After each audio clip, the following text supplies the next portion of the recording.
A ver, pensemos en esto. Uno de los sistemas legales más antiguos del planeta sigue totalmente en vigor hoy en día. Y no solo eso, sino que afecta directamente a la vida de más de 1.000 millones de personas. ¿De qué estamos hablando? Pues ni más ni menos que del derecho canónico de la Iglesia Católica. Y hoy vamos a desgravar qué es exactamente y de dónde viene. 1.300 millones. La cifra es, bueno, es simplemente brutal. No es la población de un país grande, no. Es la cantidad de gente en todo el mundo que está sujeta a los principios del derecho canónico.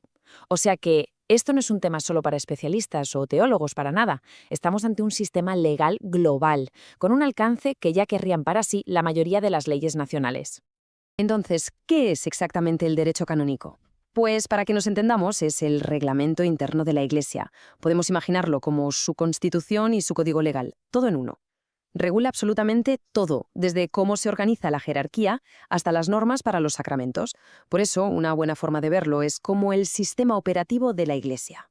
Y el núcleo de ese sistema operativo moderno es el Código de Derecho Canónico de 1983. Esta es la versión actual, la principal, la que rige a la Iglesia Católica Latina. Se creó sobre todo para poner al día legalmente a la Iglesia después de las grandes reformas del Concilio Vaticano II. Vale, muy bien. Pero, ¿cómo se llega a tener algo tan ordenado? ¿De dónde sale todo esto? Bueno, pues para encontrar la respuesta tenemos que hacer un pequeño viaje en el tiempo. Nos vamos a la Edad Media, a un mundo que legalmente hablando era un auténtico caos, porque es justo ahí, en medio de ese desorden, donde arranca nuestra historia. Vamos a situarnos en el siglo XII. El panorama era complicado. Había un montón de leyes, decretos de papas, decisiones de concilios locales y, claro, muchas se contradecían entre sí. Era un verdadero batiburrillo legal, un desorden considerable. Y fue precisamente en mitad de todo ese lío donde empezó a surgir una necesidad, un deseo urgente de tener un sistema jurídico que fuera unificado y, sobre todo, lógico.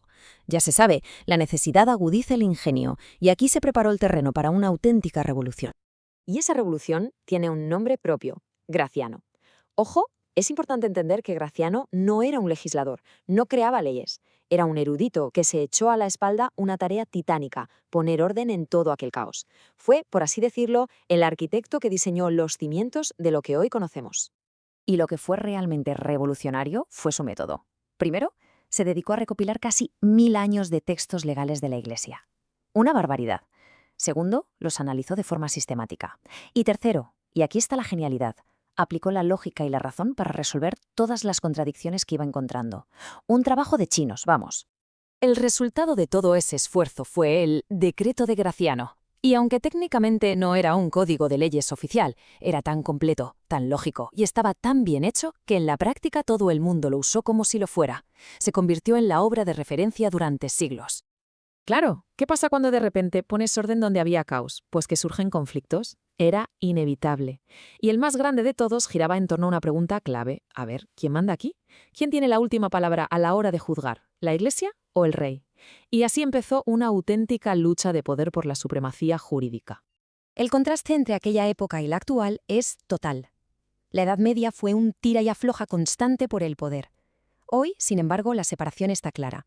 El derecho canónico respeta las leyes de cada Estado. De hecho, en algunos temas, como los contratos, directamente se remite a lo que diga la ley civil. Pero volvamos a la Edad Media, porque lo que surgió de todo este orden fue un papado con una autoconfianza increíble. Se empezó a forjar la idea de que el Papa podía ser la última instancia judicial para toda la cristiandad, y no solo en asuntos de la Iglesia, sino potencialmente en cualquier tipo de asunto. Pero la realidad, como siempre, era mucho más compleja. No era una simple imposición de poder y ya está. Por ejemplo, si un clérigo quería demandar a un laico, muchas veces tenía que ir a un tribunal secular, no a uno de la Iglesia. Esto nos demuestra que no era un sistema unilateral, sino un entramado jurídico muy enrevesado.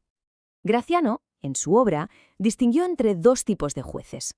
Por un lado, estaban los jueces ordinarios, que eran nombrados por una autoridad superior, el Papa, el emperador, y sus sentencias se podían apelar.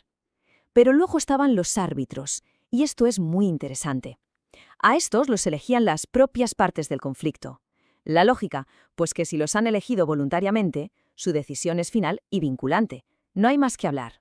Y aquí llegamos al concepto que de verdad cimentó el poder del Papa, la jurisdicción ordinaria última.